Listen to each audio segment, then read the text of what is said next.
Hi అండి. SK వ్లాగ్స్‌కి స్వాగతం, సుస్వాగతం. నేను మీ లక్ష్మీ సుజాత. ఈరోజు మనము చికెన్ కర్రీ, చపాతీ తయారు చేసుకుంటున్నామండి. దీనికి కుక్కర్ పెట్టుకొని, కుక్కర్‌లో సరిపడినంత ఆయిల్ వేసుకోవాలి. అంటే 2 పెద్ద స్పూన్లు వేసుకోండి. కొంచెం షాజీరా వేసుకోండి. షాజీరా ఇలా చిటపటలాడాలండి. అలా అయిన తర్వాత బాగా సన్నగా తరిగిన ఉల్లిపాయలు, కరివేపాకు వేసుకోవాలి. నేను ఇక్కడ కొత్తిమీర, పుదీనా కూడా తరిగి పెట్టుకున్నాను. అది తర్వాత వేస్తాను. ఇప్పుడైతే వీటిని వేపుకోవాలి. బాగా కలర్ వచ్చే విధంగా వేపుకోవాలి. అలా అని మాడిపోకూడదు. బాగా వేగాలి అంతే.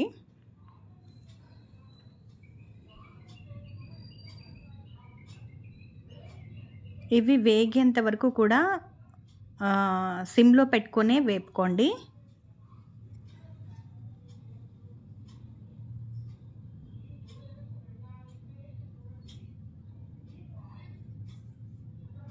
ఇలా కలుపుకుంటూ బాగా వేపుకున్న తర్వాత ఇక్కడ చికెన్లో ఉప్పు, కారము, అల్లం వెల్లుల్లి పేస్ట్, గరం మసాలా, పెరుగు, ధనియాల పౌడర్ వేసి కలిపి పెట్టుకున్నానండి. ఇది ఒక 2 గంటలు నానబెట్టుకున్న తర్వాత ఈ చికెన్ ఇలా వేసేసుకోవాలి. వేసుకున్న తర్వాత బాగా మిక్స్ చేసుకోండి. కొద్దిసేపు వేపండి. వేపుతూ కొత్తిమీర సగం వేసుకోండి. కొత్తిమీర, పుదీనా అని చెప్పాను కదా, సగం వేసేసుకోండి. ఇలా బాగా కలుపుతూ వేగనివ్వండి కాసేపు.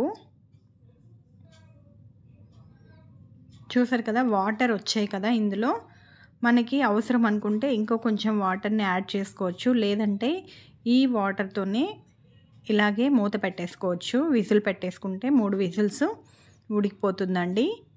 ఎప్పుడు కూడా కుక్కర్ పెట్టాక హై ఫ్లేమ్లో పెట్టకండి. ఎందుకంటే ఉడకకుండా ఉండిపోతుంది. మీడియం ఫ్లేమ్లో కానీ సిమ్లో కానీ పెట్టుకొని ఉడికించుకున్నట్లయితే మనకి 3 విజిల్స్కి పర్ఫెక్ట్గా మనకి చికెన్ అనేది రెడీ అయిపోతుంది. వాటర్ వేస్తున్నాను నేను. చపాతీలో కదండి గ్రేవీ కొంచెం ఎక్కువ కావాలి కదా, అందుకోసమని వాటర్ వేసాను. రైస్లోకి అయితే వాటర్ వేసుకోకుండా అలాగే మగ్గించేసుకొని 3 విజిల్స్ పెట్టేసుకున్నామంటే చాలా టేస్టీగా ఉంటుంది. ఇప్పుడు ఇది కూడా చాలా టేస్టీగా ఉంటుంది. చూడండి, ఇప్పుడు విజిల్ పెట్టేసుకోవాలి. 3 విజిల్స్ సిమ్లో పెట్టేస్తున్నాను నేను. ఇంతేనండి, ఎంతో ఈజీగా చికెన్ అనేది రెడీ అయిపోతుంది. మీరు కూడా తప్పకుండా ట్రై చేయండి.